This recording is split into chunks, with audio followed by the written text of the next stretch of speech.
Hello नमस्कार दोस्तों, स्वागत है आपका आपके अपने यूट्यूब चैनल फ्यूचर गोल्स में। आज हम लोग डिस्कस करेंगे आश्रम पद्धति का जो मॉडर्न फिजिक्स का चैप्टर है या जो यूनिट है वो उस यूनिट को हम लोग एक एक करके जो सिलेबस में है सिर्फ उन्हीं टॉपिक को टच करेंगे, एक्स्ट्रा टॉपिक को टच नहीं करेंगे क्योंकि आपके पास सिर्फ एक महीने का टाइम बचा हुआ है और उस एक महीने में हमें धुआं करना है। मैं ये कोशिश करूँगा कि आपको इस एक महीने में लगभग सारा का सारा रिवीजन करा दिया जाए और बेहतरीन प्रैक्टिस सेट भी करा दिया जाए, जिससे आप अपनी तैयारी को बेहतरीन तरीके से बूस्ट कर सकें। बूस्ट करने का मतलब ये है मैकेनिक्स के कुछ पार्ट्स आपको मैराथन क्लास के फॉर्म में मिलेंगे और बाकी मॉडर्न फिजिक्स आपको लगातार मिलती रहेगी, कम से कम 5 से 6 दिन। 5 से 6 दिन में आपका मॉडर्न फिजिक्स का पूरा पार्ट खत्म हो जाएगा। 2 लेक्चर्स में आपका इलेक्ट्रॉनिक्स खत्म हो जाएगा। यही हमारी स्ट्रैटेजी रहेगी कि हमें कैसे इसे कवर करना है, ठीक है। साथ में आपको इसके नोट्स भी प्रोवाइड कर दिए जाएंगे। ये आपके लिए मेरी तरफ से तोहफा रहेगा, ठीक है। तो आज हमें पढ़ना है मॉडर्न फिजिक्स का सबसे important topic, Bohr's theory of hydrogen atom. तो जो बोहर की थ्योरी है वो क्या है, किस हिसाब से है, ज़्यादा डीपली बात ना करके जो हमारे काम की चीज़ें हैं, आपने 12th में पढ़ा ही होगा कि बोहर की थ्योरी किस पे काम करती है। रदरफोर्ड के एक्सपेरिमेंट के बाद में जो चीज़ें हुई थी उन चीज़ों के लिए बोहर साहब जी ने ये नियम दिए थे या पोस्टुलेट दिए थे। उन्होंने सोचा था कि ऐसा ही कुछ होता है। जो रदरफोर्ड जी हमारे थे, उन्होंने ये बताया था कि सबसे पहले उन्होंने बताया क्या नहीं था ये समझ लेते। उन्होंने जो एटम होता है उस एटम के अराउंड जो इलेक्ट्रॉन रिवॉल्व करता है उसकी स्टेबिलिटी के लिए कुछ नहीं बताया था। बट हमारे नील बोहर जी ने क्या बताया था कि स्टेबिलिटी का सबसे बढ़िया कॉन्सेप्ट नील बोहर ने जी ने दिया था, ठीक है। तो ये सब बेसिक चीज़ें हैं जिनके बारे में आप लगातार पढ़ते आ रहे हैं और आप भी जानते हैं। बट हमें क्या समझना है, हमें ये समझना है कि सर नील बोहर के पोस्टुलेट क्या है, हमें यही पढ़ना है। हमें एक्स्ट्रा लेवल पे नहीं जाना है, हमें बेसिक लेवल पे रहना है और उस बेसिक लेवल पर सिर्फ और सिर्फ थ्योरेटिकल चीज़ों को समझना है और पोस्टुलेट को देना है, काम खत्म करना है, ठीक है। तो सबसे पहला पोस्टुलेट ये था कि इलेक्ट्रॉन्स जो होते हैं न्यूक्लियस के अराउंड रिवॉल्व्स करते हैं और रिवॉल्व्स करने के लिए उनको जो फोर्स मिलता है वो सेंट्रीपिटल फोर्स से मिलता है। वो सेंट्रीपिटल फोर्स किसके इक्वल होता है, तो सर वो इलेक्ट्रोस्टैटिक फोर्स के इक्वल होता है, जिसका मैग्नीट्यूड होता है 1/4πε0 Q/r², ठीक है। यहाँ पर अगर हम एटम में Ze इलेक्ट्रॉन्स को कंसीडर कर लें या प्रोटॉन्स को कंसीडर कर लें तो हम ये कह सकते हैं अगर इलेक्ट्रॉन राउंड करेगा तो उनके पास इलेक्ट्रोस्टैटिक फोर्स कितना होगा, तो इलेक्ट्रोस्टैटिक फोर्स होगा उसके पास में 1/4πε0 Ze। ये हमारे पास न्यूक्लियस में प्रेजेंट जो एटम्स हैं उनकी वैल्यू है। ये मीन्स एटम में जो न्यूक्लियस होगा उसके पास में इतने प्रोटॉन्स होंगे इंटू E/r²। r यहाँ पर क्या है, डिस्टेंस है, इलेक्ट्रॉन से। तो हमने कंसिडर किया है कि सर हमारे पास ये क्या है, हमारे पास ये न्यूक्लियस है, इसके अंदर Ze इलेक्ट्रॉन्स है और यहाँ पर इस जगह पर इलेक्ट्रॉन अपनी स्टेशनरी ऑर्बिट में मूव कर रहा है, रिवॉल्व कर रहा है। ये यहाँ पे इलेक्ट्रॉन है। इन दोनों के बीच की जो डिस्टेंस है वो है r, इस सेंटर से r डिस्टेंस पर है और इस पर एक सेंटर की तरफ फोर्स काम कर रहा है, वो है F C, जिसे हम सेंट्रीपिटल फोर्स कहते हैं। Fc = mv²/r, ठीक है। और इसके इस डायरेक्शन में फोर्स काम कर रहा है Fe, यही इन्होंने बताया था, ठीक है। सेंट्रीपिटल फोर्स और ये दोनों फोर्स इक्वल होते हैं, बहुत ही सिंपल तरीके से समझिए। देखिए रदरफोर्ड की जो ड्रॉबैक्स हैं वो पढ़ने लगेंगे तो फिर हमें कोई मतलब नहीं, हमें वो नहीं पढ़ना है, ठीक है। हमारे सिलेबस में नहीं है तो हमें क्यों पढ़ना, तो हमें वो पढ़ना भी नहीं है और वो सिलेबस में है भी नहीं, ना ही हमें उसका हम ज़्यादा बात करनी, हमें सिर्फ अपनी चीज़ें समझनी। ये पहला इनका पोस्टुलेट था, ठीक है, कि जो इलेक्ट्रॉन्स होते हैं वो न्यूक्लियस के अराउंड रिवॉल्व होते हैं। रिवॉल्व होने के लिए उनको फोर्स चाहिए होता है। वो फोर्स कितना होता है, 1/4πε0 Ze इंटू E/r²। ये इलेक्ट्रोस्टैटिक फोर्स होता है और ये इलेक्ट्रोस्टैटिक फोर्स किसके इक्वल होता है, तो इक्वल होता है Fc = सेंट्रीपिटल फोर्स के mv²/r। आई थिंक आपको ये पता होगा। अच्छा ठीक है, इतना तो आपको पता है, मैं जानता हूँ, आई नो। तो अगर ये चीज़ें इतनी हैं तो दूसरा नियम क्या है? तो अगर कोई भी एटम है और उसके पास न्यूक्लियस है, न्यूक्लियस के पास में पॉजिटिव चार्ज होता है, न्यूक्लियस के पास में पॉजिटिव चार्ज होता है, किसने बताया था? रदरफोर्ड जी ने बताया था। अगर पॉजिटिव चार्ज होता है, उसके चारों तरफ इलेक्ट्रॉन रिवॉल्व्स करते हैं, घूमते हैं लगातार, ठीक है। तो घूमने के लिए कुछ याद आ रहा है आपको? हम लोगों ने जब मोमेंटम पढ़ा था तो मोमेंटम से कुछ आपको याद आ रहा होगा कि अगर कोई भी पार्टिकल है किसी भी एक्सिस के अराउंड वो रोटेट हो रहा है, किसी भी एक्सिस के अराउंड अगर रोटेट हो रहा है तो उसके पास में एक मोमेंटम आ जाता है। वो मोमेंटम कितना होता है? वो होता है angular momentum L is equal to mv/r होता है। वो होता है एंगुलर मोमेंटम LV/r। तो angular momentum L is equal to r, ये होता है कि नहीं होता है? अगर हम इसी वैल्यू को सॉल्व करें तो यहाँ पर ये लीनियर मोमेंटम है, ठीक है। यहाँ पर मान लीजिए क्लॉकवाइज अगर ये घूम रहा है, इसकी वेलोसिटी v है, तो यहाँ पर जो एंगुलर मोमेंटम आएगा कितना? mv, कितना आएगा? rmv, इतना आ जाएगा। तो mv/r बेसिकली अगर मैग्नीट्यूड की बात करें इसके तो mv/r आ जाएगा, ठीक है। तो नील बोहर जी ने ये बताया कि अगर कोई भी एटम है, उसके पास में न्यूक्लियस है, एटम न्यूक्लियस तो हो गई, न्यूक्लियस है और इसके अराउंड में अगर इलेक्ट्रॉन राउंड कर रहे हैं तो उसके पास में जितना मोमेंटम होगा वो मोमेंटम किसके इक्वल होगा? तो उन्होंने बताया कि मोमेंटम जो होगा वो h/2πn। n क्या है? Principle number. कौन सा? क्वांटम नंबर, ठीक है। क्वांटम नंबर आपने केमिस्ट्री में क्वांटम नंबर पढ़ा होगा, ठीक है। कहने का मतलब ये है यहाँ पर प्रिंसिपल नंबर जो क्वांटम नंबर है n, इसकी वैल्यू कैसी होगी? 1 2 3 4 5। इट इज़ नॉट 1.5 2.5 3.5, ये नहीं हो सकता। It can be not possible, ठीक है। तो ये इतना पॉसिबल नहीं है। यहाँ पर n की वैल्यू कितनी रहेगी? 1 रहेगी, 2 रहेगी, 3 रहेगी, 4 5 6 7 8 6 तक रहेगी, ठीक है। तो ये इसकी इतनी वैल्यू रहेगी और जो इसका मोमेंटम होगा वो इसके इक्वल होना चाहिए, नील बोहर जी ने बताया। देखिए अगर हम लोग इसके बारे के अंदर की बात करेंगे तो बहुत लंबा लेक्चर हो जाएगा। क्या मतलब है? हमें ज़्यादा डिटेल में हमें समझना नहीं, क्योंकि हमें चीज़ों को उस हिसाब से एक्सप्लेन नहीं करना है, हमें सिर्फ अपना काम निकालना है ना। तो ये आपका दूसरा पोस्टुलेट है। फिर तीसरा पोस्टुलेट आता है, ठीक है। तीसरे पोस्टुलेट में ये बताया जाता है, समझ में आ गया ना आपको क्या होता है ये ना, है ना। तो ये जो हमारा एंगुलर मोमेंटम दिया है, ये एंगुलर मोमेंटम NH/2π के इक्वल होना चाहिए। ये आपका एंगुलर मोमेंटम है, ठीक है। ये सेकंड पोस्टुलेट है। थर्ड पोस्टुलेट में क्या होता है कि अगर आपके पास में न्यूक्लियस है, किसी भी एटम के पास में न्यूक्लियस है और अगर ये न्यूक्लियस है और इस न्यूक्लियस के अराउंड बहुत सारी स्टेशनरी ऑर्बिट्स हैं, और इन स्टेशनरी ऑर्बिट्स में बहुत सारे इलेक्ट्रॉन्स रिवॉल्व कर रहे हैं। यहाँ पर 2 इलेक्ट्रॉन होंगे इलेक्ट्रॉन की कॉन्फ़िगरेशन के अकॉर्डिंग। यहाँ पर इलेक्ट्रॉन होगा, यहाँ पर इलेक्ट्रॉन होगा, मान लीजिए यहाँ पर इलेक्ट्रॉन होगा, यहाँ पर इलेक्ट्रॉन होगा, यहाँ पर इलेक्ट्रॉन। एक और बहुत इंपॉर्टेंट बात, जो नील बोहर के पोस्टुलेट है वो सिंगल इलेक्ट्रॉन के लिए वैलिड होते हैं, ये भी याद रखिए। तो हाइड्रोजन के लिए वैलिड होते हैं, प्लस लिख लीजिए भी हाइड्रोजन के लिए वैलिड होते हैं, छोटी सी बात है। लिथियम 2+ के लिए वैलिड होते हैं, हीलियम 1+ के लिए वैलिड होते हैं, ठीक है ना। ऐसे करके ये आपको याद रखने हैं। तो मैंने हाइड्रोजन प्लस लिख दिया, देखिए ओके, इतना क्लियर है।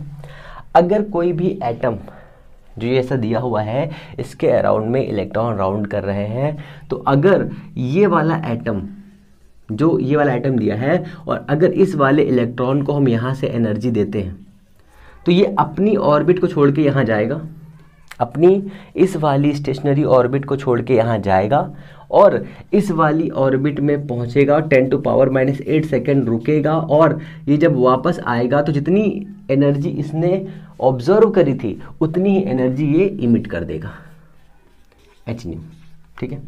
इतनी ही एनर्जी को ये इमिट कर देगा, ये याद रखना है। फिर दूसरी बात आइए, जब ये एनर्जी को इमिट करेगा और अपनी स्टेशनरी ऑर्बिट में आ जाएगा और फिर से इस में घूमने लगेगा, क्योंकि इसको ऐसे फोर्स मिल रहा है, ऐसा है कि नहीं है। जब ये इसमें घूमेगा तो सर क्या इसमें भी ये एनर्जी रेडिएट करेगा? नहीं करेगा, ठीक है, एनर्जी को रेडिएट नहीं करेगा। जब भी कोई इलेक्ट्रॉन अपनी स्टेशनरी ऑर्बिट को छोड़ करके दूसरी हायर एनर्जी वाली ऑर्बिट में जाएगा तो उसको एनर्जी चाहिए, ठीक है। और जब वो अपनी हायर वाली से नीचे वाली स्टेट पर आएगा तो जो एनर्जी उसने ली थी उसको वापस कर देगा, ठीक है, ऐसा रूल है।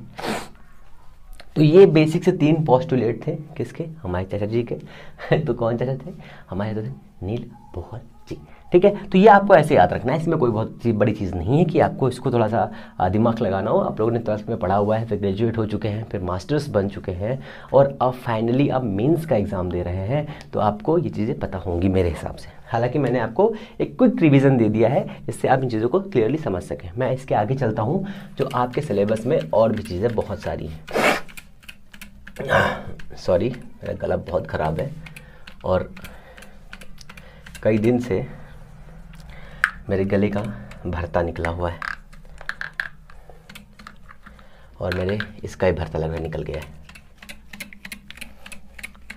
इससे कुछ निकल ही नहीं रहा है।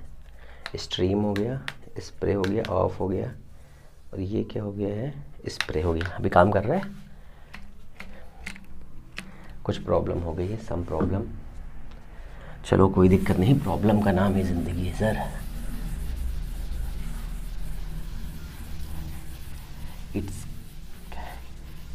ये हमारा हो गया इतना। अब इसके आगे आपके सिलेबस में कुछ दिया है, उस सिलेबस को देखते हैं, फिर आगे चलते हैं हम लोग। क्या दिक्कत है? हम लोग को तो सिलेबस के अकॉर्डिंग पढ़ना है। अब धुआं करते हैं ना इस बार तो। ओके, तो मैं इसको थोड़ा सा देख लेता हूँ पहले, क्योंकि मेरा स्प्रे गन ख़राब हो चुका है। इसको क्या प्रॉब्लम है, इसको क्या तकलीफ़ है, इसको देखना पड़ेगा मुझे। ये बहुत दिक्कत पड़ती है सर। ओके, मैंने इसको डुबो लिया है, जैसे कि आप लोग रुई की बत्ती बनाते हैं वैसे करके। अच्छा, इसके आगे आपके सिलेबस में दिया हुआ है सर इलेक्ट्रॉन स्पिन दिया हुआ है, पर इलेक्ट्रॉन स्पिन से पहले कुछ बेसिक चीज़ें हैं बोहर की थ्योरी से जो निकल के आएंगी, उनकी कुछ इक्वेशंस बना लेते हैं फटाफट, जिससे आपको समझ में आ जाएगा, ठीक है। तो पहली आपकी थ्योरी, आपको कुछ चीज़ें याद रखनी है जो आपके लिए इंपॉर्टेंट है, जैसे कि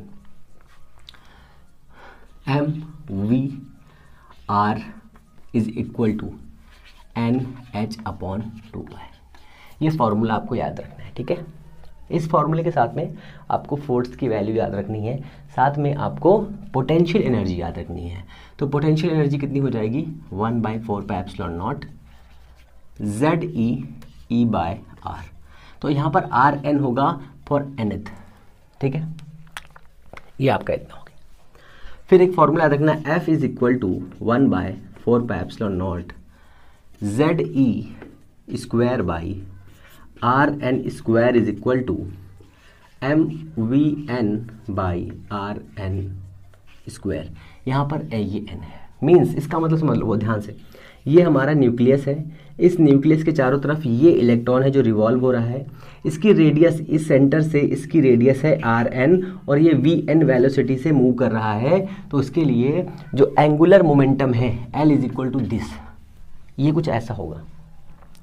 अगर ये ऐसा है तो इन इक्वेशंस को यूज़ करके हम यहाँ से RN की वैल्यू निकालेंगे, VN की वैल्यू निकालेंगे और EN की वैल्यू निकालेंगे। तो RN हमारा 0.529 Z/n² अप्रॉक्सीमेट कुछ आता है, ठीक है। ये आता है हमारा कुछ 0.6 अप्रॉक्सीमेट या 0.6 अप्रॉक्सीमेट, या प्रोपोर्शनल लिख लेते हैं, कोई दिक्कत नहीं है। प्रोपोर्शनल टू n, और ये आता है हमारा 13.6 Z²/n²। ये हमारा हो जाएगा कितना? माइनस का, ठीक है। ये कुछ बेसिक सी वैल्यू में चेक कर लेता हूँ एक बार, ये हाँ n²/z, सॉरी ये हो जाएगा n², गलत हो गया sir, I am really sorry for this. बहुत गर्मी हो रही है, कोई बात नहीं है। और एनर्जी हो जाएगी Z²/n², ठीक है। ये आपको बेसिक चीज़ें याद रखनी है, यहाँ से कुछ बनने का वैसे मतलब है नहीं, फिर भी आप देख लीजिए एक बार, तो कोई दिक्कत की बात नहीं है। फिर अब आपका आता है यहाँ से electron spin, most important topic sir. Electron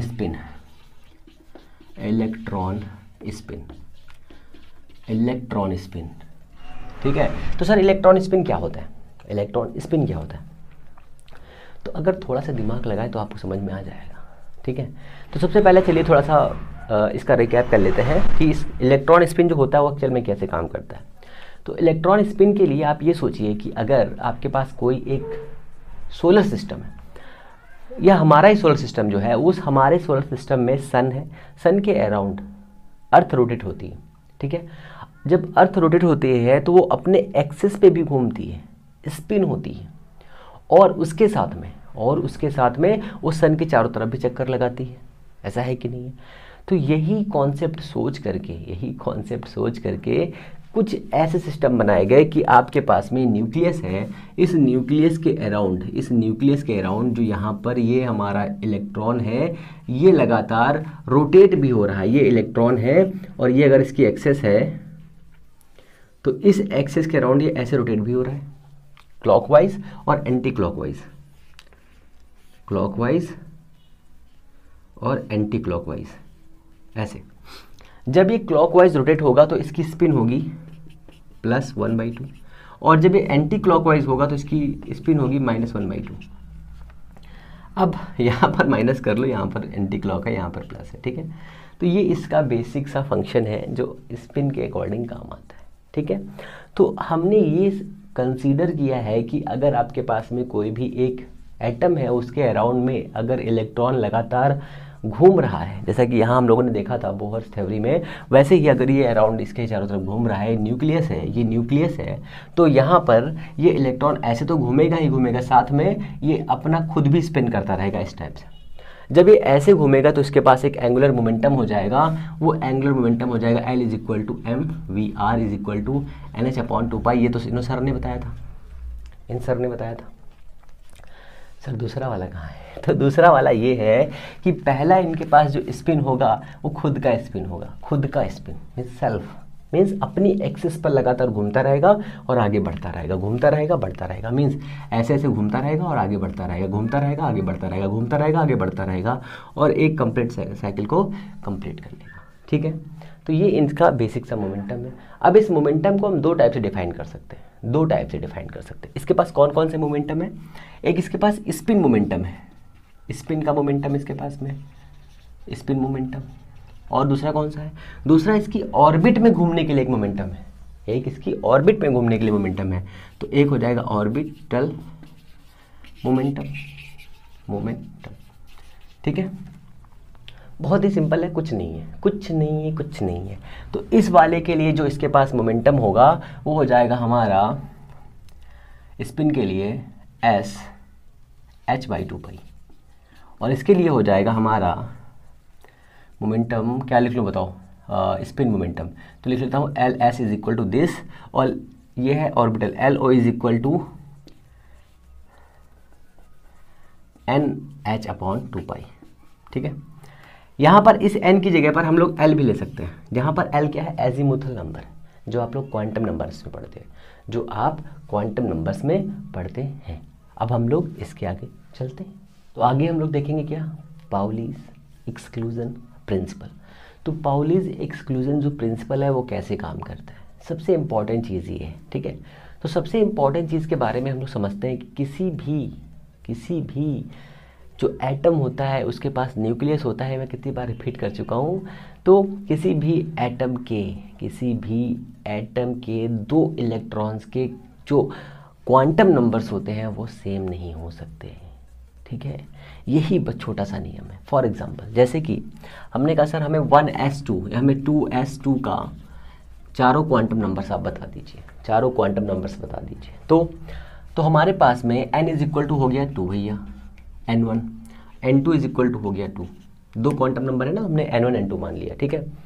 s के लिए l की वैल्यू होती है 0, तो ये l1 हो जाएगा 0, यहाँ पर l2 हो जाएगा 0। अगर l 0 है तो m भी 0 हो जाता है, तो ये m2 भी हो गया सर 0। देखो अभी 3 क्वांटम नंबर जो हैं आपके इक्वल हैं, बट जो चौथा क्वांटम नंबर आएगा वो हम यहाँ से डिसाइड करेंगे कि ये एक इलेक्ट्रॉन है, एक ऐसे गया एक ऐसे गया। इसके पास स्पिन का है, तो स्पिन के लिए क्या करेंगे, एक जो ये क्लॉकवाइज है ये एंटी क्लॉकवाइज है, जो क्लॉकवाइज होगा उसके लिए हम प्लस रखेंगे, जो एंटी क्लॉकवाइज है उसके लिए माइनस रखेंगे। तो यहाँ इस वाले इलेक्ट्रॉन के लिए जो हमारी वैल्यू आएगी S1 इज इक्वल टू आएगी +1/2 और S2 जो आएगा हमारा वो आएगा -1/2। यही चीज़ें हमें क्लियरली समझनी है कि पाउलीज एक्सक्लूजन प्रिंसिपल में क्या होता है, किसी भी एटम के दो इलेक्ट्रॉन्स के क्वांटम नंबर सेम नहीं हो सकते। देखो मैंने इसलिए ऐसा एग्जांपल लिया था। आप अगर इसको और दूसरा एग्जांपल 3s2 ले लो या 3p2 ले लो, तो p1 p2 के लिए बताना है हमको, p1 p2 के लिए बनाना। तो अगर इसको हम सोचें तो ऐसे हो जाएगा 3px1 py1, ये हो जाएगा। तो ये हमारे पास p के पास में कितने ऑर्बिट होते हैं सर, 3 होते हैं, एक इलेक्ट्रॉन दूसरा इलेक्ट्रॉन, ठीक है। तो n1 हमारा सर कितना हो गया, 3 हो गया, n2 हमारा सर 3 हो गया, L1 सर कितना हो गया, तो 1 हो गया। तो यहाँ पर L2 कितना हो गया, 1 हो गया। देखो ये इक्वल है, ये इक्वल है, ये इक्वल है, ये इक्वल है, ठीक है ना। सारे देखो क्वेश्चन बराबर कर रहे हैं ना, ये वाला, ठीक है। फिर M1 कितना हो जाएगा, तो सर M1 होता है आपका, इसका फॉर्मूला होता है M1 is equal to M is equal to 2L+1।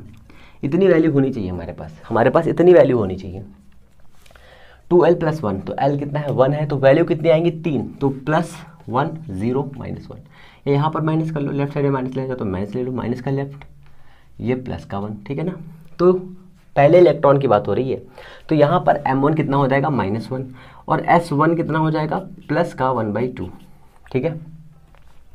इसमें आ जाओ, यहाँ पर M2 कितना हो जाएगा, यहाँ पर M2 हो जाएगा आपका कितना, 0 इस इलेक्ट्रॉन के लिए 0, और S2 कितना आ जाएगा, प्लस का 1/2। बताओ क्या चेंज है सर, ये वाली वैल्यू चेंज है, ये वाली सर वैल्यू चेंज है।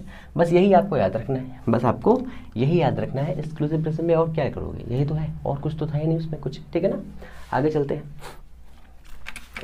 हैं सर, आगे चलिए मेरे लाल, फिर तो कुछ है कमाल, है कमाल भाई, है कमाल। ओके ठीक है ना, इतना हो गया। चलो आगे चलते हैं। अब जो है आपको पढ़ना है एक्सरे स्पेक्ट्रा, ठीक है, एक्सरे स्पेक्ट्रा और ऑप्टिकल एक्सरे स्पेक्ट्रा। ये तो है आपके सिलेबस में, सिलेबस निकाल लो, देख लो, हेडिंग लगा लो। जितना आपको लिखना है एग्जाम में सिर्फ मैं उतना ही पढ़ा रहा हूँ। अगर जितना मैंने बताया है उतना ही आपने पढ़ लिया तो आप लिख लीजिए, एग्जाम में यही क्वेश्चंस आएंगे सब। तब आप कहेंगे सर आपने पढ़ाया था तो आ गए क्वेश्चन, हमने कहा बिल्कुल आएंगे, तो आएगी। हम पढ़ाए क्वेश्चन ना, ऐसा हो ही नहीं सकता है बाल को। तो ये अब हमारे पास आता है एक्सरे स्पेक्ट्रा, ठीक है। तो एक्सरे स्पेक्ट्रा क्या होता है, बेसिक सा है क्वेश्चन, समझिए। तो जब भी किसी हैवी मटेरियल पर, ठीक है, जब हम किसी भी हैवी मेटल पर किसी भी हल्के पार्टिकल से हिट करते हैं, ठीक है, तो हिट दो तरीके से हो सकता है, ठीक है। पहला तो आउटर सरफेस पे हिट होगा, दूसरा इनर सरफेस पे हिट होगा। समझ रहे हो ना, मतलब सपोज करिए आपके पास में ये एक न्यूक्लियस है, इस न्यूक्लियस के पास में पॉजिटिव चार्ज है, ठीक है, पॉजिटिव लिख क्यों रहा हूँ मैं, और ये इसके स्टेशनरी ऑर्बिट्स हैं। ऐसे करके बहुत सारे ऑर्बिट्स होंगे कि नहीं होंगे, कहेंगे सर वो होंगे, क्योंकि ये हैवी आइटम है। मान लीजिए हमने 79 इसका ले लिया, 79, तो यहाँ पर एक इलेक्ट्रॉन होगा, एक यहाँ पर इलेक्ट्रॉन होगा, यहाँ पर 10 इलेक्ट्रॉन्स होंगे, 3 4 5 6 7 8 9 10, इस वाले में जितने भी हों ऐसे करके, ठीक है। इधर भी आ जाएंगे कुछ, इस वाले सरफेस पे कुछ होंगे, इस वाले ऑर्बिट पे ऐसे करके, ठीक है, और कुछ यहाँ पर भी होंगे, यहाँ पर भी कुछ होंगे, क्या, इलेक्ट्रॉन्स, ठीक है। सपोज करिए आपने बहुत ही वेलोसिटी के साथ में किसी एक पार्टिकल को एक एनर्जी दी, काइनेटिक एनर्जी, और उस एनर्जी को लेकर के इलेक्ट्रॉन भागा कस के। जैसे ही कस के भागा तो यहाँ से एक एटम जो आ करके यहाँ पर आया, यहाँ पर आके हिट किया, कोई एटम यहाँ से आया ऐसे करके, यहाँ पे आके हिट किया, किसी ने आकर के यहाँ पे हिट किया और किसी ने आकर के सिर्फ यहीं पे हिट किया, तो कई जगह पर हिट हो रहा है। तो k इज इक्वल टू हो गया पहले तो हाफ mv²। थोड़ी सी डेरिवेशन की बात कर लेते हैं, और k is equal to convert हो जाएगा वर्क डन में। ये वर्क डन कन्वर्ट हो जाएगा EV में। कहेंगे सर EV कैसे आ गया? तो we know that W is equal to होता है क्या? VQ होता है Q is equal to 1 electron hit करवा रहा है, ठीक है, पॉजिटिव चार्ज, ठीक है। तो पॉजिटिव चार्ज में प्रोटॉन लिया, हमने हिट करवाया, जैसे ही हमने इसको हिट किया वैसे ही देखिए क्या हो रहा है। तो ये हो जाएगा आपका VE या EV, इलेक्ट्रॉन वोल्ट्स, यहाँ पर कन्वर्ट हो गया। यहाँ से आपके पास वेलोसिटी आ जाएगी, या ये भी हो सकता है कि जो हमारे पास ये एनर्जी है, ये एनर्जी जो है वो किस में कन्वर्ट हो जाएगी? ये एनर्जी हो जाएगी H nu is equal to HC by lambda is equal to EV, ठीक है। Here lambda is equal to कितना हो जाएगा बताइए? HC by EV। देखिए ये कांस्टेंट, ये कांस्टेंट, ये कांस्टेंट हो जाएगा। Lambda is equal to 12375 by V। एक बेसिक सा क्वेश्चन है, आप इसको याद रखिए, ठीक है, 75 है। तो ये आपका इतनी इक्वेशन आती है, ये इक्वेशन थोड़ा देख लीजिएगा, ठीक है। आप समझिए हमारे काम की बात। जब भी कोई भी एक बहुत ही को कह सकते हैं बहुत ही ज़्यादा वेलोसिटी वाला कोई भी इलेक्ट्रॉन या कोई भी पार्टिकल आ करके किसी हैवी, अरे कूलिज नलिका की बात कर रहे हैं हम लोग, कूलिज नलिका की बात कर रहे हैं, ठीक है। कूलिज ट्यूब आपने पढ़ी होगी आई थिंक, पर हमें उतना डीपली में नहीं जाना है, हमें ऊपर ऊपर चीज़ें देखनी। कूलिज ट्यूब से एक हमने यहाँ पर एटम लिया है, इस एटम से हमने एक अल्फा पार्टिकल ले लीजिए, कोई भी पार्टिकल ले लीजिए, अल्फा पार्टिकल का नाम बेकार हो जाएगा। एक पार्टिकल लिया हमने प्रोटॉन, उस प्रोटॉन को हमने इस पर हिट करवा दिया। सपोज करिए, सिर्फ मानने की बात हो रही है, अभी हमने यहाँ पर हिट करवाया, जैसे ही ये आ करके यहाँ पर हिट करता है तो ये वाला जो इलेक्ट्रॉन है ये आ करके यहाँ पहुँचेगा और ये इसको पहले ऑब्जर्व करेगा H न्यू को। जैसे इसको ऑब्जर्व करेगा, सॉरी H न्यू लिख रहा हूँ, जैसे इसको ऑब्जर्व करेगा यहाँ पहुँचेगा और यहाँ से ये वापस आएगा अपने स्टेट पे और यहाँ से ये रेडिएट करेगा कुछ मामला। ये जो रेडिएशन होगा ये आपको एक्सरे ला के देगा, ये आपको एक्सरे ला के देगा, समझते रहिए बहुत ध्यान से। फिर आप दूसरी बार में आ जाइए, ये वाला एटम यहाँ से आया है, यहाँ से एक पार्टिकल आया है और इस जगह पे आके टकराया है या इस जगह पे आके टकराया है, इसने इसको एनर्जी दी और ये वाला एटम यहाँ पर आ गया, मीन्स ये वाला इलेक्ट्रॉन यहाँ पर आ गया और यहाँ से ये ऐसे आकर के वापस गया और यहाँ से ये स्पेक्ट्रल लाइन्स बाहर दे रहा है। ये स्पेक्ट्रल लाइन होंगी ऑप्टिकल स्पेक्ट्रा और ये होंगी आपकी एक्सरे स्पेक्ट्रा, ठीक है। कोई दिक्कत समझ में आया? अब इसकी डिफिनेशन समझिए।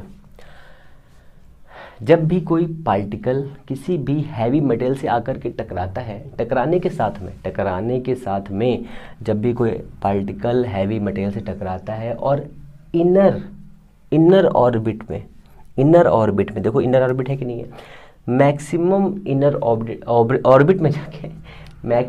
इनर ऑर्बिट में जा करके हिट करता है और उस पार्टिकल को, जो पार्टिकल एनर्जी लेकर के आया है वो इलेक्ट्रॉन को एनर्जी देता है, इलेक्ट्रॉन एनर्जी ले लेता है, लेने के बाद में अपनी हायर लेवल में जाता है, जाने के बाद में 10⁻⁸ सेकंड के बाद अपनी ऑर्बिट में वापस आ जाता है। इस क्रिया के दौरान, इस एक्शन के बाद में जो यहाँ से रेडिएशन आउट होगा वो कैसा होगा, पता जल्दी से कैसा होगा? तो वो होगा आपका कैसा, वो होगा आपका एक्सरे, ठीक है। कहाँ पर हो रहा है? इनर सरफेस में, इनर ऑर्बिट में। आउटर ऑर्बिट में आ जाइए, देखिए आउटर ऑर्बिट है, ये इनर है, ये आउटर है। जैसे ही कोई एक पार्टिकल किसी हैवी मटेरियल पर हिट कराया जाता है, हिट कराने के साथ में आउटर सरफेस पर या आउटर जो ऑर्बिट होता है उस ऑर्बिट में जा कर के इलेक्ट्रॉन को एनर्जी देता है, देने के बाद में इलेक्ट्रॉन को एनर्जी देता है, देने के बाद में क्या होता है, देने के बाद में वो इलेक्ट्रॉन एनर्जी ऑब्जर्व करता है, ऑब्जर्व के बाद में वो हायर लेवल में जाता है, जाने के बाद में वापस जाता है, वापस के बाद में जो स्पेक्ट्रम बाहर निकलता है वो स्पेक्ट्रम कैसा होता है? ऑप्टिकल स्पेक्ट्रम होता है। सिंपल लैंग्वेज बता रहा हूँ, बस यही लिखना है आपको। कौन सा स्पेक्ट्रम बेस्ट, मतलब कौन सा स्पेक्ट्रम हैवी होगा? तो ये स्पेक्ट्रम हैवी होगा, इससे 1000 गुना। ये इससे हल्का होगा 1000 गुना। दोनों में कंपैरिजन कर दिया। यहाँ पर जब ऑब्जर्व होगा तो कॉन्टिन्यूअस बनेगा स्पेक्ट्रम, ठीक है, और जब इमिट करेगा ये तो लीनियर बनेगा। यहाँ पर ऐसा कोई भी नहीं है कि ऑब्जर्व कर रहा है तो कौन सा स्पेक्ट्रम बन रहा है और जब ये रेडिएशन इमिट कर रहा है तो कौन सा, दोनों में ये सेम रहता है, दोनों में ये सेम रहता है, ठीक है।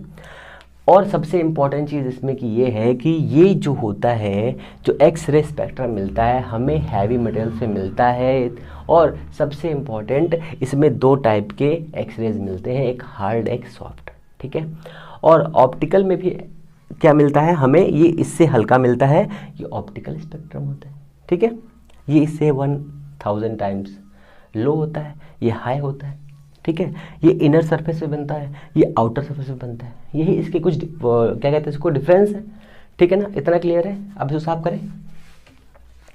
चलिए इसके आगे चलते हैं, इसके आगे चलो, ओ चलो, चल लिया भाई हम लोगों ने। इतना क्लियर है,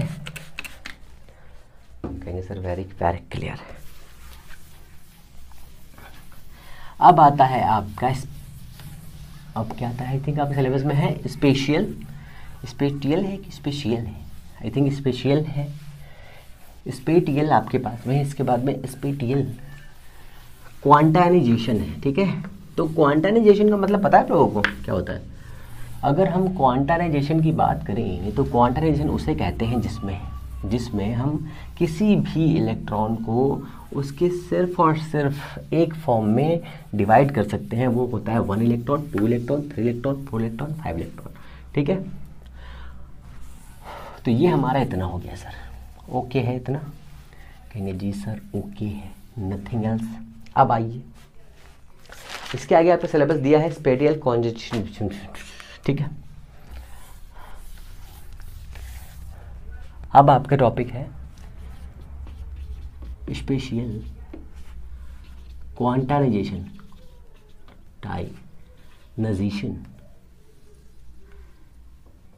क्वांटाइजेशन, सॉरी, ठीक है। ये तो इसमें क्या होता है, ये किसी भी इलेक्ट्रॉन की प्रोबेबिलिटी को बताता है कि कहाँ पर इलेक्ट्रॉन पाए जाने की संभावना अत्यधिक है, ठीक है। अगर सिंपल लैंग्वेज में कहूँ तो ये, तो कहीं पर भी स्पेस में कोई भी एक एटम है, उस एटम में इलेक्ट्रॉन कहाँ पर पाया जाएगा, इसकी संभावनाओं को व्यक्त करने के लिए, इसकी प्रोबेबिलिटी को व्यक्त करने के लिए, रिप्रेजेंट करने के लिए जो फंक्शन हम यूज़ करते हैं उसे हम स्पेशियल क्वांटाइजेशन कहते हैं। इसी को ही हम स्पेस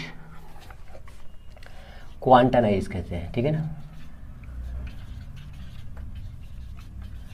ठीक है। क्वांटाइजेशन, ठीक है, क्वांटाइजेशन, ठीक कह लेते हैं, इसी को यही कहा जाता है, ठीक है। अगर हम एक छोटे से एग्जांपल से बात करें, तो ये अगर हमारे पास न्यूक्लियस है सर, इस न्यूक्लियस के अराउंड ये इलेक्ट्रॉन्स रिवॉल्व हो रहे हैं। तो हमने कहा सर हमारे पास इलेक्ट्रॉन रिवॉल्व हो रहे हैं तो हमारे पास 2p2 है, मान लीजिए। इस 2p2 में इलेक्ट्रॉन्स का ओरिएंटेशन कैसे हम रिप्रेजेंट करेंगे, हमने यहाँ पर एक एक्सटर्नल इलेक्ट्रिक फील्ड नहीं मैग्नेटिक फील्ड अप्लाई कर दिया ऐसे करके इस डायरेक्शन में। तो अगर मैग्नेटिक फील्ड इस डायरेक्शन में अप्लाइड है, एक्सटर्नल फील्ड, ठीक है, तो यहाँ से जो हमारा एजीमुथल नंबर है वो कितना आएगा, 2 आएगा कि नहीं आएगा, ठीक है। एजीमुथल नंबर 2 आएगा।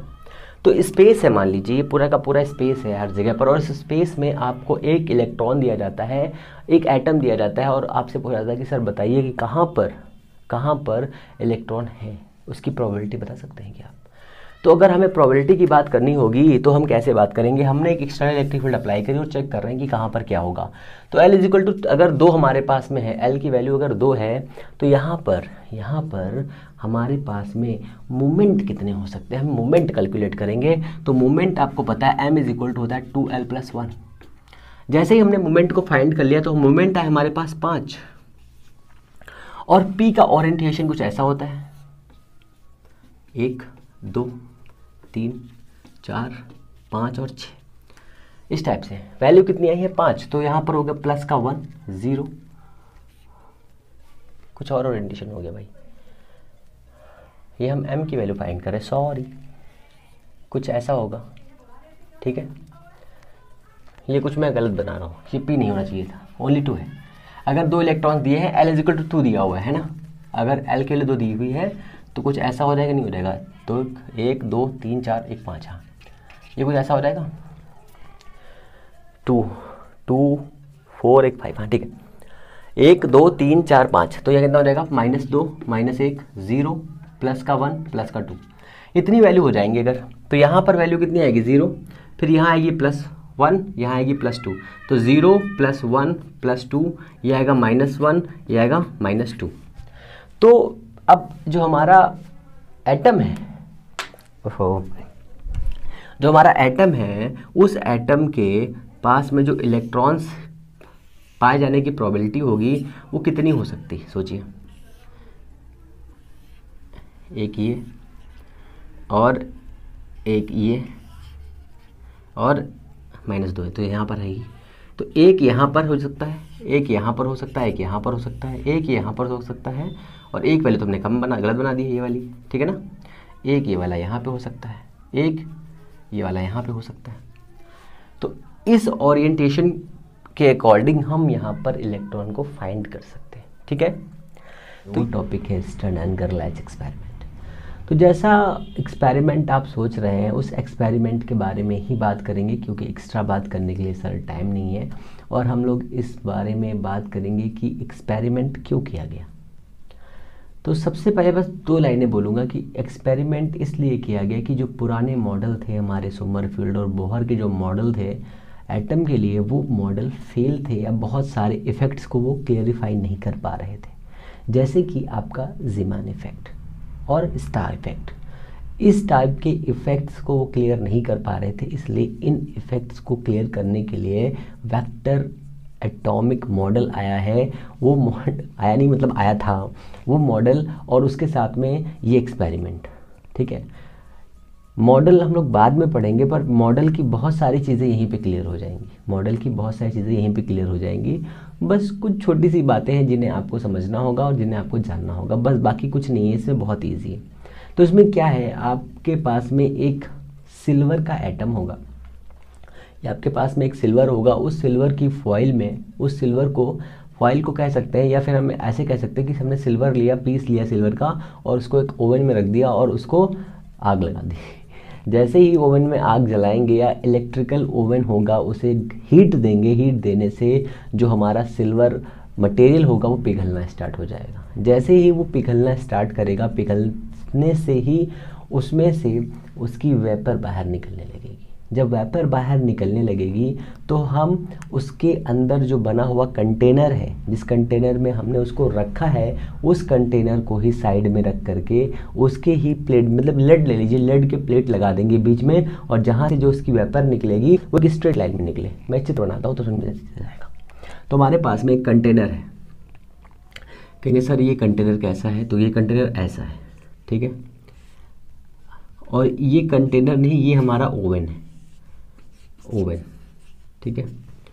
इस ओवन में हमने एजी को रखा है, एजी ओजी को, और इस एजी ओजी में जो इसकी वॉल है, ये वॉल जो है इसकी, ये वाली वॉल है, ये वॉल काहे की है, ये इसकी वॉल है लेड की, ठीक है।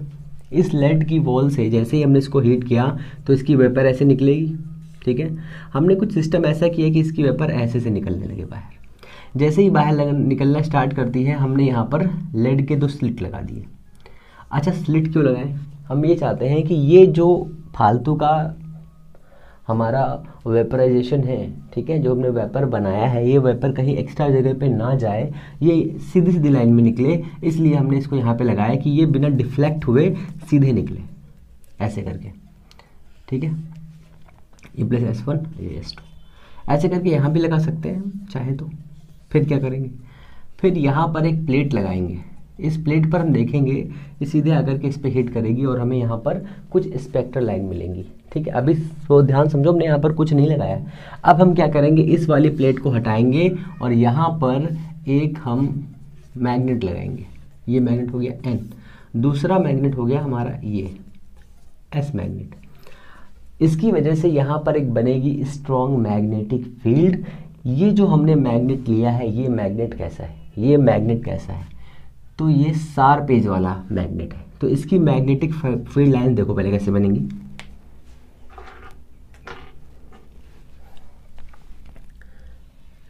कुछ इस तरह से बनेंगी। चलिए नीरा बॉस, हाँ ठीक है, ये कुछ इस तरह से बनेंगी और ये ऐसे,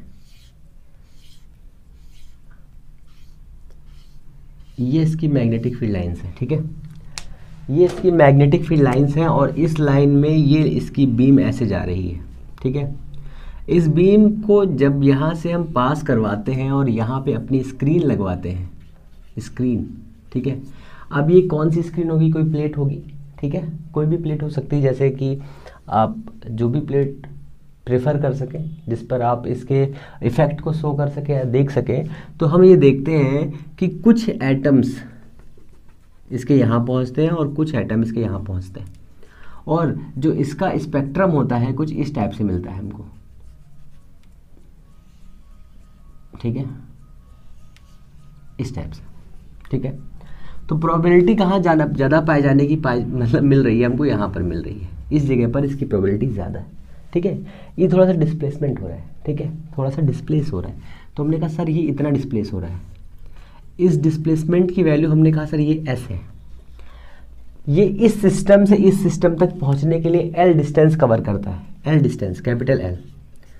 ठीक है, यहाँ से यहाँ तक जाने के लिए इसके पास वेलोसिटी v है, इसका टाइम t लग रहा है यहाँ पर, तो velocity is equal to velocity time, ये हो जाएगा फॉर्मूला हमारे पास। और अगर ये डिस्प्लेस इतना हो तो displacement is equal to half a t square होगा कि नहीं होगा? कहेंगे सर बिल्कुल होगा। 1/2 a t square is equal to f is equal to m a होगा कि नहीं होगा? कहेंगे सर होगा। इस वाली ए की वैल्यू को यहाँ पुट करेंगे तो हमारे पास जो डिस्प्लेसमेंट कितना आएगा, half f by m t square, ये हमारा डिस्प्लेसमेंट का फॉर्मूला आएगा। ठीक है, बट अब यहाँ पर हमें ये सोचना है कि सर एफ की वैल्यू कितनी होगी, यहाँ पर एफ की वैल्यू कितनी होगी। ये बेसिकली चित्र है, इसको समझिए, फिर आगे हम लोग चलते हैं।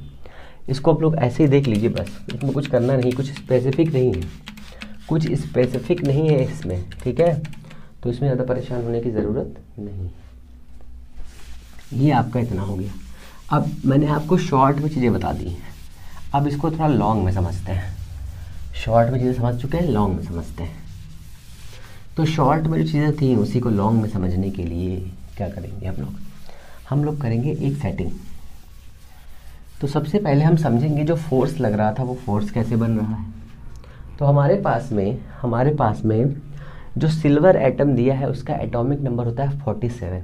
ठीक है, उसमें जो ऑप्टिकल इलेक्ट्रॉन होता है 1। ठीक है, आउटर सेल में 5s1 होता है ना। अगर हम इसका इलेक्ट्रॉनिक कॉन्फ़िगरेशन करते हैं तो 3d10 एंड 5s1 आता है सर। जब 5s1 आता है तो इसका एक ऑप्टिकल इलेक्ट्रॉन जो 1 होता है, तो इसकी वजह से इसमें एक नेट मोमेंटम क्रिएट हो जाता है, या ऐसे कह सकते हैं कि मैग्नेटिक डाइपोल क्रिएट हो जाता है। अगर इसके अंदर कोई मैग्नेटिक डाइपोल बन रहा है, मैग्नेटिक डाइपोल काम कर रहा है, तो हमें ये पता है कि जितने भी जो भी एटम्स ऐसे होते हैं जिसके पास में कुछ नेट मोमेंटम होता है, तो वो एक टीनी मैग्नेट की तरह काम करते हैं या बार मैग्नेट की तरह काम करते हैं। तो ये जो हमारा सिल्वर का वेपराइजेशन है उसके पास में जो एटम प्रेजेंट है, उस एटम के पास में एक एक्स्ट्रा इलेक्ट्रॉन है आउटर सेल में, जिसकी वजह से उसके पास में एक मैग्नेटिक डाइपोल बन रहा है। और उस मैग्नेटिक डाइपोल को जब हम किसी भी एक्सटर्नल मैग्नेटिक फील्ड में रखेंगे जो हमने क्रिएट करी है, और वो हमने जो क्रिएट करी है मैग्नेटिक फील्ड वो कैसी है, वो है नॉन होमोजीनियस मैग्नेटिक फील्ड। अगर ये मैग्नेटिक फील्ड जो नॉन होमोजीनियस मैग्नेटिक फील्ड है और इस फील्ड में हम इस वेपर को क्रॉस करवा रहे हैं, पास करवा रहे हैं, तो हम देख रहे हैं कि कुछ उसमें एक्शन हो रहा है। ठीक है, सबसे इम्पॉर्टेंट चीज़ जो ये मैग्नेटिक फील्ड है, ये और जो हम सिल्वर की बीम पास करवा रहे हैं, जो वेपराइजेशन की बीम है जो पार करवा रहे हैं, जो पास करवा रहे हैं, वो और मैग्नेटिक फील्ड दोनों एक दूसरे से परपेंडिकुलर होने चाहिए। ठीक है, जब ये एक दूसरे से परपेंडिकुलर होंगे, तो इस पर एक टॉर्क काम करेगा। किस पर? वो जो सिल्वर का एक एटम है उस पर। क्यों? क्योंकि उसके पास में एक नेट मैग्नेटिक मोमेंट है। अगर उसके पास में एक नेट मैग्नेटिक डाइपोल मोमेंट है, ठीक है, तो उसकी वजह से उस पर एक टॉर्क काम करेगा। हम जानते हैं टॉर्क की वैल्यू कितनी होती है, torque is equal to m b sine theta, ये आपने 12th में पढ़ा होगा। अगर ये आपको वैल्यू पता है tau is equal to m b sine theta, तो आप इस वैल्यू को बहुत ही ईजिली समझ सकते हैं कि टॉर्क किसको रिप्रेजेंट कर रहा है। तो सपोज करिए कि आपके पास में 3 डायरेक्शन है, ये आपकी एक डायरेक्शन होगी एक्स डायरेक्शन, और एक हो गई ये आपकी वाई डायरेक्शन, ये वाई डायरेक्शन है और ये डायरेक्शन है।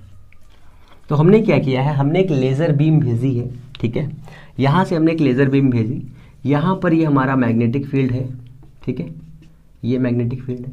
कैसे बना है मैग्नेटिक फील्ड, ये हमारे पास चाकू वाला सीन है, ठीक है, ये चैनल है हमारा, ये हमारा एन टाइप है, ये हमारा एस टाइप है, यहाँ से हमने मैग्नेटिक फील्ड बनाई है।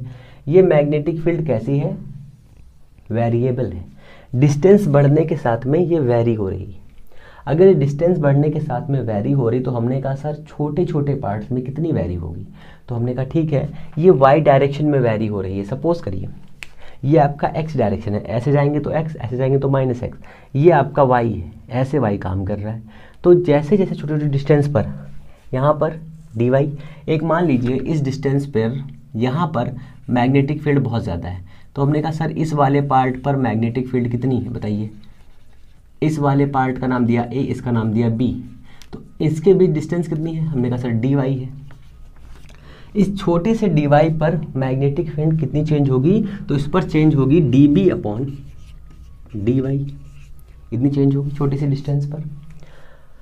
अब हमने कहा कि सर यहाँ पर जो हमने एटम लिया था, यहीं पे बनाता हूँ मैं, ये हमारा एटम है, ठीक है, कौन सा एटम, सिल्वर का एटम, उसके अंदर लेज़र बीम से एक छोटा सा एटम निकाला, उसके पास में एक डाइपोल है, उसके पास में एक डाइपोल है, तो मैं डाइपोल यहाँ बना रहा हूँ, इसे ध्यान से समझना। ये हमारे पास एक एटम है, इस एटम के पास में ये प्लस चार्ज है, यहाँ पर माइनस चार्ज है, ठीक है, सपोज करिए ध्यान से, क्योंकि डाइपोल ऐसे तो बनता है। इसके बीच की डिस्टेंस जो है एल है, स्मॉल एल, ठीक है, और ये मैग्नेटिक फील्ड में रखा हुआ है, तो इसके और इसके बीच का एंगल कितना होगा, थीटा होगा, और ये एंगल कितना होगा, ये होगा 90 माइनस थीटा, होगा कि नहीं होगा। अगर ये इतना है तो इस पर टॉर्क कितना लगेगा, टॉर्क लगेगा m b sine 90 minus theta, कितना आ जाएगा आपका, कितना आ जाएगा, इतना आ जाएगा। तो यहाँ पर हमने क्या कैलकुलेट किया है, ये स्मॉल टॉर्क लगेगा, छोटा छोटा टॉर्क, तो d tau is equal to M D b sine this, तो एम डी बी, ये हो जाएगा हमारा कितना, कॉस थीटा, ये हो जाएगा हमारा cos theta is equal to d torque, ठीक है। अगर ये डी टॉर्क कितना बन रहा है, तो यहाँ पर सपोज करो जब मैग्नेटिक फील्ड ऐसे थी, तो ये इसको किस तरफ से खींचेगी, सपोज करिए ये वाली इसको इधर खींच रही है और ये वाली फील्ड इसको इधर खींच रही है, ठीक है। तो इस डायरेक्शन में टॉर्क बनेगा, इस डायरेक्शन में, और इसका टॉर्क इस डायरेक्शन में बनेगा, तभी तो फोर्स लगेगा ऐसे करके 90 पर। तो ये वाली 90 वैल्यू बनेगी तो टॉर्क बनेगा। जब टॉर्क बनेगा तो टॉर्क में क्या होता है, टॉर्क हम जानते हैं, टॉर्क इज इक्वल टू होता है डिस्टेंस क्रॉस फोर्स, ये तो होता है। तो यहाँ पर जो हमारा छोटा सा टॉर्क है, ये जो छोटी सी मैग्नेटिक फील्ड में चेंजेस हो रहे थे, वो छोटा सा चेंज किसके बराबर हो जाएगा, छोटा चेंज हो जाएगा d y cross force is equal to M D b cos theta, ठीक है। तो force is equal to M D B upon D y into cos theta, here f proportional to m cos theta, most important fact. अब जो ये F काम कर रहा है वो किस डायरेक्शन, देखिए ये लॉरेंट्ज फोर्स नहीं है, ये भी याद रखिए आप, लॉरेंट्ज फोर्स नहीं है, ये लॉरेंट्ज फोर्स नहीं है, ठीक है, ये लॉरेंट्ज फोर्स नहीं है। लॉरेंट्ज फोर्स की वैल्यू इसमें जीरो होगी, ठीक है, लॉरेंट्ज फोर्स की वैल्यू इसमें जीरो होगी। एम कॉस थीटा को हम कुछ और भी मान सकते हैं, m cos theta is equal to if mu हो तो एफ इज इक्वल टू क्या हो जाएगा, म्यू हो जाएगा। एम है क्या, तो ये है मैग्नेटिक डाइपोल मोमेंट, किसका है ये, ऑफ सिल्वर एटम,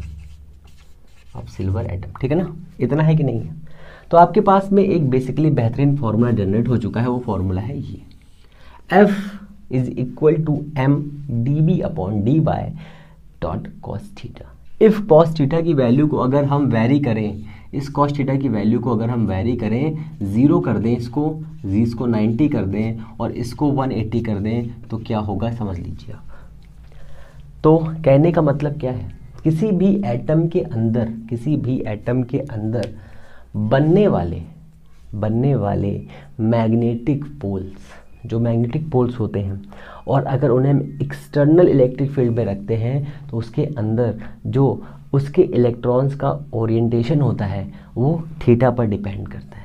ठीक है, अभी हम डिस्प्लेसमेंट देखेंगे कितनी डिस्प्लेस हो रही है। ठीक है, पहले इतना फोर्स लिख लीजिए। तो यहाँ से आपके पास फोर्स की वैल्यू आ गई है, फोर्स की वैल्यू आई है F इज इक्वल टू मैं यहाँ लिख रहा हूँ F is equal to m dB upon dy cos theta. अब इसके आगे चलते हैं, यही वेक्टर मॉडल का रिप्रेजेंटेशन भी यहीं से होगा, इससे आपको समझ में आएगा। ये वाला चित्र जब जरूर बना लीजिएगा फिगर। ठीक है, ये इतना हो गया सर। तो इसमें हमें क्या समझना है, हमें ये सिर्फ चेक करना है कि अगर हम किसी भी एटम का, मान लो हमने सिल्वर को लेकर के इसको देखा है कि क्या हो रहा है इसमें। ठीक है, अगर यहाँ पर हम एक्सटर्नल इलेक्ट्रिक जो मैग्नेटिक फील्ड अप्लाई करिए, अगर इसको अप्लाई ना करते तो क्या होता, सोचिए, थोड़ा दिमाग लगाइए। अगर हम इसको अप्लाई ना करते, जो हमें वहाँ पर पैटर्न मिल रहे थे, ठीक है, हमें जो पैटर्न मिल रहे थे वो पैटर्न ना मिलते। अभी इसका छोटा सा डेरिवेशन और बाकी है, तो हमारे पास इतना आ गया ये। तो सपोज करिए कि हमारे पास फोर्स की वैल्यू इतनी है, यहाँ पर m क्या है, डायपोल मोमेंट है, किस डायरेक्शन में, ये भी बता सकते हैं क्या। तो ये आपकी डायरेक्शन है b एंड z, ठीक है, y एंड z पे। तो फोर्स आपके पास इतना है, हम जानते हैं force is equal to mass multiplied acceleration. ठीक है, इस फोर्स की वैल्यू को हम यहाँ पुट करेंगे तो कितना आएगा, हमारे पास आ जाएगा, हमारे पास m dB dy cos theta is equal to m into a. Here a is equal to m by small m dB cos theta by dy. We know that s is equal to ut, initial velocity of the atoms. ठीक है, तो 0 है, half a कितना है m small m dB cos theta upon dy into T square. अब जो system हमने लिया था वो सिस्टम की डिस्टेंस कितनी थी, l थी, वेलोसिटी शुरुआत में आपको बताई थी जो मैंने, वो वेलोसिटी कितनी थी, v थी। तो v इज इक्वल टू क्या हो जाएगा, l by T, hence t is equal to v by T. Therefore s is equal to half m dy dB cos theta multiply v square by l, sorry v square by l square. यहाँ पर देखो मैंने, यहाँ पर आएगा l, ठीक है ना। तो ये आपका डिस्प्लेसमेंट आएगा कब, ये डिस्प्लेसमेंट तब आएगा जब लेज़र बीम को, जो हमारी बीम है वो यहाँ से हो करके मैग्नेटिक फील्ड से निकल करके यहाँ पर आएगी ऐसे करके। तो यहाँ स्क्रीन जो होगी उस पर हमें यहाँ पर पैटर्न मिलेंगे और यहाँ पर पैटर्न नहीं मिलेंगे, यहाँ पर पैटर्न मिलेंगे, ठीक है। पर एक्चुअल में जो पैटर्न हमें मिलते हैं वो इस टाइप से ना मिल करके कुछ यहाँ पर, दो यहाँ पर मिलते हैं, ठीक है। तो हमने ये सोचा है कि इसके लिए, कि ऐसा इसलिए होता है कि जब ये मोमेंट बनाएगा तो कुछ एटम जो है वो ऐसे चले जाएंगे, कुछ एटम ऐसे चले जाएंगे। तो ये डिस्प्लेसमेंट का जो वैल्यू है वो हमारी इतनी आती है, half m dB upon dy cos theta l square by v square by l square, v square by l square. ये हमारा एक्सप्रेशन है इसकी डिस्टेंस का, ठीक है। अभी जो डिस्प्लेसमेंट हुआ है, ये डिस्प्लेसमेंट आपने थोड़ा सा पहले, अगर आपको थोड़े से याद हो, अगर आप भूले ना हो, तो आपने ओरिएंटेशन देखा था ना, ऐसे करके छोड़ा था। इसको मैंने ऐसे बनाया था, ऐसे करके कि यहाँ से ये, फिर ये, फिर ये ऐसे करके आई थी वैल्यू। यहाँ पर था 0, यहाँ पर था +1, यहाँ पर +2, यहाँ पर -1, यहाँ पर -2, ऐसे करके ओरिजिन था कि नहीं था। कुछ याद आया? अभी कुछ याद आया? अब याद आया? ठीक है, अभी याद आ गया होगा। अभी याद आया? है ना, थोड़ी देर पहले हम लोगों ने पढ़ा था। तो ये अगर ये दो मॉडल्स, जो ये दो चीज़ें हैं, अगर हम इस मॉडल को समझें तो इसमें हम ये कह सकते हैं कि थीटा जो है इस एस पर डिपेंड करता है। अगर थीटा की वैल्यू को चेंज करेंगे तो ये वैल्यू भी चेंज हो जाएगी, ठीक है। तो ज़्यादा डीपली पढ़ने की ज़रूरत नहीं है, डीपली समझने की ज़रूरत नहीं है, बस आपको लिखना है, इसलिए ज़्यादा समझने की ज़रूरत नहीं, इतना टाइम आपके पास बचा नहीं है कि आप इस चीज़ों को समझें। तो ये आपका बेसिक सा स्टर्न एंड गरलैच का एक्सपेरिमेंट है, इसको चीज़ आपने समझ लिया सही से। अब हम आपके आगे लाते हैं वेक्टर मॉडल ऑफ एटम, ठीक है, एटम का वेक्टर मॉडल, ठीक है, वेक्टर का एटम मॉडल।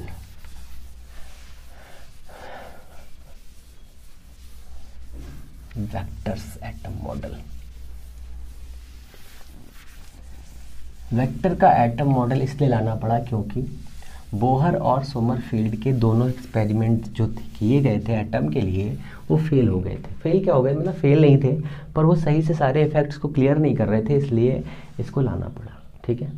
जो वेक्टर एटम मॉडल है, जो बोहर और सोमरफील्ड के एटम मॉडल्स थे, वो बहुत सारे इफेक्ट्स, जैसे जीमैन, मैंने आपको पहले बताया ना, जीमैन है, स्टार्क है, ये सभी इफेक्ट्स को इजीली वो ड्राइव नहीं कर पा रहा था, या इनके जो फंक्शंस थे या इनकी जो क्वालिटीज़ थी या डिसक्वालिटीज़ थी, इनको ये सही से बता नहीं पा रहा था, ठीक है, ये मॉडल्स। तो इसके लिए हम लोग एक और मॉडल पढ़ते हैं, वो है वेक्टर मॉडल, ठीक है।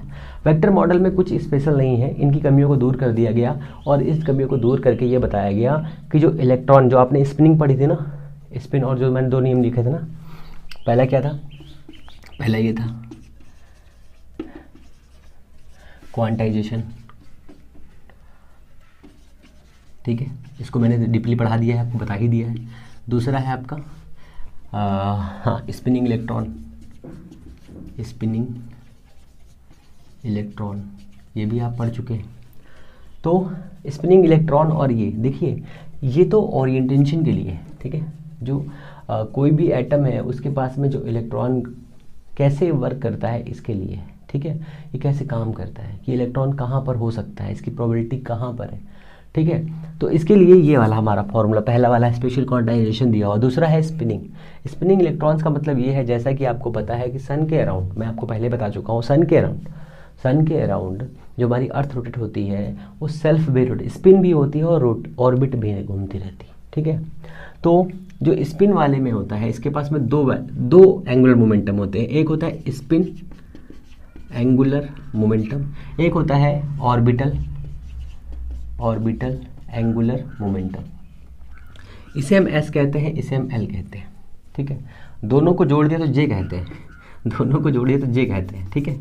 इस एस के इक्वल टू हम कह सकते हैं, या इसको अगर हम वेक्टर फॉर्म में लिखें तो यहाँ पर हम वेक्टर लगा सकते हैं, एस प्लस 1 रूट, या लिखेंगे एच कट, ठीक है। L is equal to root L plus 1, या लिखेंगे H cut. Here H cut is equal to h/2 pi.